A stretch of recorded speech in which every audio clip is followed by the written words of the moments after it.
समझ नहीं आ रहा अपने सैलरी इंक्रीमेंट का क्या करूं। बेटा इतना क्या सोच रहा है? अपने म्यूचुअल फंड्स के एसआईपी का टॉपअप करा ले। This is the right time. क्या? समझ में नहीं आया। बेटा इतना क्या सोच रहा है? अपने म्यूचुअल फंड्स का एसआईपी टॉपअप करा ले।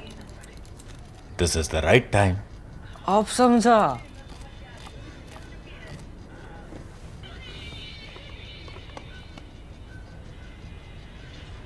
Mutual fund investments are subject to market risks. Read all scheme related documents carefully. In the late 1990s, in the aftermath of the Kargil conflict, the Indian Air Force drew a blunt lesson. It urgently needed a modern, precision-capable fighter aircraft. During Kargil, the French-origin Mirage 2000 emerged as the IAF's most reliable platform. It offered what India critically lacked at that time: precision strike capability, all-weather operations, beyond visual range combat, and the foundations of networked warfare. The Mirage's performance cemented its reputation as the IAF's most versatile and dependable strike aircraft. But how did Mirage come into Indian service in the first place? For that, we need to rewind nearly 2 decades. In 1980, the United States decided to sell the F-16 fighter jets to Pakistan, an acquisition that would have given Islamabad a significant edge over New Delhi in air power. Alarmed, the IAF, backed by the then Prime Minister Indira Gandhi, zeroed in on Mirage 2000, even though it was still at the prototype stage. The Mirage had reportedly been offered to India as early as 1979, partly to scuttle further purchases of the Anglo-French Jaguar. Unlike the Jaguar, which was selected after full evaluation, the Mirage was brought in what was effectively a single vendor situation. That decision triggered allegations much like the controversy that later surrounded the 36 Rafale deal in 2016.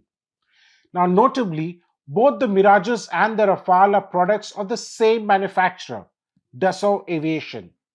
Initial talks between India and France envisaged the purchase of 150 Mirage 2000, with 100 to be manufactured in India by the Hindustan Aeronautics Limited.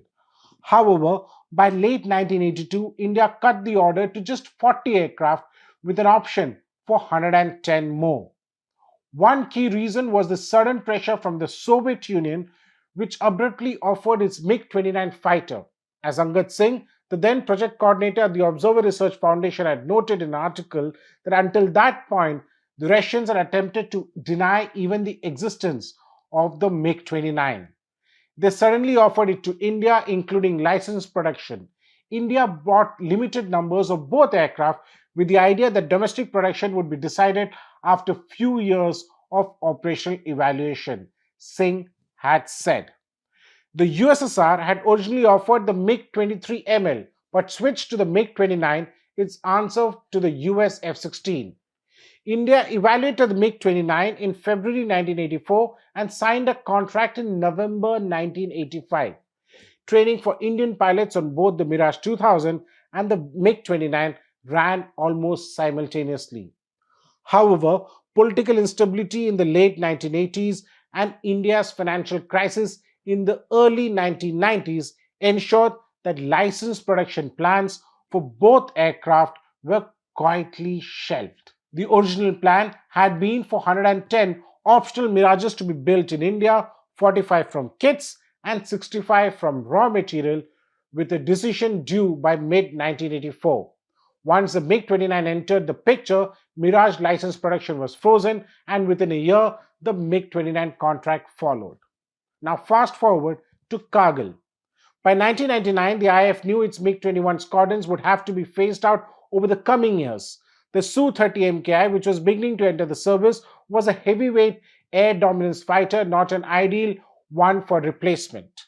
That is the MiG-21 replacement. Internally, the IAF wanted more Mirages to replace the MiG-21s. In September 2000, India ordered 10 additional Mirages, apart from aircraft procured earlier to replace the losses from accidents. Dassault sensed an opportunity. It offered India the upgraded Mirage 2000-5 along with a full transfer of the assembly line from France, an offer made easier by the fact that Dassault was transitioning to the Mirage's successor, the Rafale. The IAF was receptive and took the proposal to the government. But geopolitical realities intervened. Russia and the United States weighed in, and the government grew wary of a possible allegations of corruption and wanted to play safe. So instead of buying more Mirages outright, the requirement was reframed. India would seek a medium weight, multi role fighter with Mirage like performance, but one that was future proof and sourced through competition. Thus was born the Medium Multi-Role Combat Aircraft Program, that is the MMRCA. In August 2004, India issued a request for information, that is RFI, to global fighter manufacturers for 126 aircraft to be bought and built in India under a transfer of technology framework with an option for 74 more. A formal request for proposal was followed in 2007. The plan was ambitious: 18 aircraft in flyaway conditions and 108 to be built by HAL with deep technology transfer. The aircraft was expected to perform air combat, strike, maritime, and nuclear delivery roles. 6 fighters entered the competition: Dassault's Rafale, Eurofighter Typhoon, the F-16, the F-18 Super Hornets, the MiG-35, and the Gripen. After exhaustive trials, only 2 survived: the Rafale and the Typhoon. The F-16 was rejected largely because the IAF viewed it as insufficiently future-proof. Concerns included its legacy airframe, limited upgrade headroom, single-engine configuration, and the fact that Pakistan already operated the F-16s. The Super Hornet, while an excellent aircraft, struggled in hot and high-altitude trials and was seen as a carrier-optimized, imposing compromises for land-based Indian operations. The Gripen failed because the promised Gripen NG existed largely on paper at that time. Russia's MiG-35 was offered in prototype form, with radar, avionics, and engine issues unresolved, something that the IAF was unwilling to risk. In 2012, Rafale emerged as the lowest bidder, that is the L1. There's an interesting story about how the Rafale was announced as the L1. I was uncovering defense then. I was on the foreign affairs beat at PTI, preparing myself for my eventual posting in Pakistan. Now, the story is that the reporters were crowded into a senior MOD officer's room, desperate to know the L1 winner. The officer, not authorized to speak to the media on record, turned to his computer and typed Rafale in large font and deleted it. That's how the story broke. What followed, however, was chaos. During cost negotiations, the then Defense Minister A.K. Antony made a puzzling note on the file. As his successor, the late Manohar Parrikar later recounted, Antony asked negotiators to finalize discussions and then returned with proof that Rafale was indeed the lowest bidder. And I'm quoting Parrikar. He, Antony, said, "Start discussion, finalize price, and after everything is finished, please come back to me with all documentary evidence how Dassault or the Rafale company was the lowest." Parrikar pointed out that the Central Vigilance Commission guidelines say that the government cannot negotiate with anyone other than the lowest bidder. If you have identified him, any company, as the lowest, you can negotiate. But how do you negotiate with someone and then prove that he was the lowest? So for 2.5 years, the file was going around in circles under UPA. That is what Manohar Parrikar had said. Now, sources explain that usually a particular player is shortlisted L1 based on the price that they submitted at the time of the RFP, and the concerned tendering team looks at the way the pricing has been done so as not to give any unfair advantage. And finally, when the cost negotiations are done, the pricing will in all cases move up based on inflation dynamics and other costing. Compounding matters was a major dispute between Dassault and HAL over man hours. HAL quoted 2.57 times the manpower cost estimated by Dassault, dramatically inflating the projected price. Dassault also refused to guarantee aircraft manufactured by the HAL.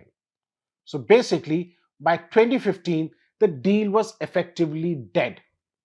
That year, the Modi government broke the impasse by announcing a government to government deal for 36 Rafale fighters. The numbers were insufficient, but the move was seen as an interim measure to arrest the IAF's rapidly declining squadron strength. The expectation was that this would be followed by another larger competition, the MMRCA 2.0, later called the MRFA. Initially, the idea was to procure a single engine fighter alongside Rafale. Manohar Parrikar confirmed this to me in 2016 when I was still at PTI. This would have meant that the competition would have been between the F-16 and the Gripen E. Top IAF officials had then explained to us that the process will be a much faster one as they don't have to go through the full trials like the MMRCA because it's the same set of fighters. But even then, somebody that I know gave me a call immediately after the interview was published with Manohar Parrikar saying, "Mind you, Snehesh, this single engine project will never go through." He was right. The IAF had in 2018 finally moved a proposal to acquire 114 fighters. But the then Defense Ministry, headed by Nirmala Sitharaman, who is now the Finance Minister, asked the IAF to go back and come up with a proposal that allows both single engine and twin engine aircraft. The logic being that you will have a wider pool of aircraft to choose from. F-16 manufacturer Lockheed Martin had joined hands with Tata, and Saab with Gripen had tied up with Adani Group, but all plans failed because the Defense Ministry asked the IAF to go back to the drawing board. It is that new plan which finally got the nod from the government last year, allowing the IAF to move a proposal last year after waiting since 2018. It was expected by many, including me, that the government will go in for more Rafale once the delivery of the initial 36 started. And then the expectation was that once it is completed, but that never happened.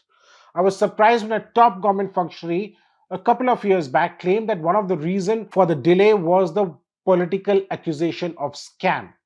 I'm surprised because the Modi government came back with a whopping majority in 2019 despite the allegations of a Rafale scam. Imagine if the government had ordered for more Rafale then, how significantly different the situation would have been today. Now, a process initiated more than 2 decades ago is finally nearing closure. As reported last week, India and France have agreed on the modalities for the procurement of the 114 Rafale F-4 Star fighters for the Indian Air Force, official formalities for which will be completed by the end of 2026 or early 2027. The proposed project, which will cost about rupees 3.25 lakh crore, would entail procurement of 18 aircraft in flyaway conditions and the rest manufactured in India with up to 60% indigenous content achieved in phases just like the C-295 transport aircraft. Existing Rafale aircraft with the IAF will also be upgraded to the F-4 version as part of the contract. Now also remember that all existing Indian weapons and all future weapons will also be integrated with the new Rafales that would be manufactured here in India. The costing takes care of that too, along with the setting up of the infrastructure. The F-4 standard focuses on improving the connectivity of the Rafale through new satellite and intra-flight links, communication servers and software radios, improving its effectiveness in net-centric combat and paving the way for the future combat air system, the FCAS. The Rafale in service with India is the F3R Plus version, all of which would be upgraded to the latest standard. The IAF's Rafale has 13 India-specific enhancements, a notch above the F3 variants. If the deal is signed early 2027, the delivery of the first 18 in flyaway condition will start from 2030 onwards. It is learned that the final assembly line for the Rafales will come up at the Dassault Reliance Aerospace Limited, that is a DRAL Nagpur facility, which is now a subsidiary of the French aviation major Dassault Aviation that manufactures the fighter. In September last year, Dassault Aviation acquired the majority stake in the joint venture. It is learned that Anil Ambani-led Reliance could sell his minority stake to another Indian company, following which DRAL would be renamed if the plans move ahead. Now, multiple Indian companies like the Tata, Mahindra, Dynamatic Technologies Limited, along with over 3 dozen others, are expected to be part of the Rafale project. Tata has already been contracted for manufacturing the fuselage for the Rafale, which will go into the foreign orders at this moment. It is also learned that the final assembly line will eventually cater to Rafale's global demand and will act as a second manufacturing hub of the French aviation major. The sources said that the overall Indian numbers could go up with time. Dassault Aviation has a capacity to produce 25 aircraft per year, which has been planned to increase to 50 in France. The Indian FAL will have a capacity of 24 aircraft per year. As of 31st December 2025, Dassault Aviation has a backlog of 220 Rafale 175 export and 45 for France, in comparison to 220 in the same date previous year, which was 164 export and 56 for France. While Dassault is manufacturing the Rafale F4 version, India is going in for certain upgrades to the Spectra electronic warfare systems, and the version will be known as the F4 Star. ThePrint was the first to report in April last year that the Indian government has decided to go in for 114 Rafale for the IAF, and formal process will start later that year. In the second half of 2025, the IAF formally moved a proposal to acquire the Rafale, following which discussions happened at the Defense Ministry level and at government-to-government level. Now, Dassault Aviation is already setting up a maintenance, repair and overhaul facility in India, as reported, and have committed to making India as a Rafale manufacturing and maintenance hub besides the facilities in France. India will emerge as the largest operator of the Rafale aircraft outside of France. In 2016, the country had bought 36 Rafale and ordered for 26 Rafale Marine last year for the Indian Navy. After 25 years of detours, deadlocks, and political hesitation, the IAF's Mirage-led journey has finally come full circle.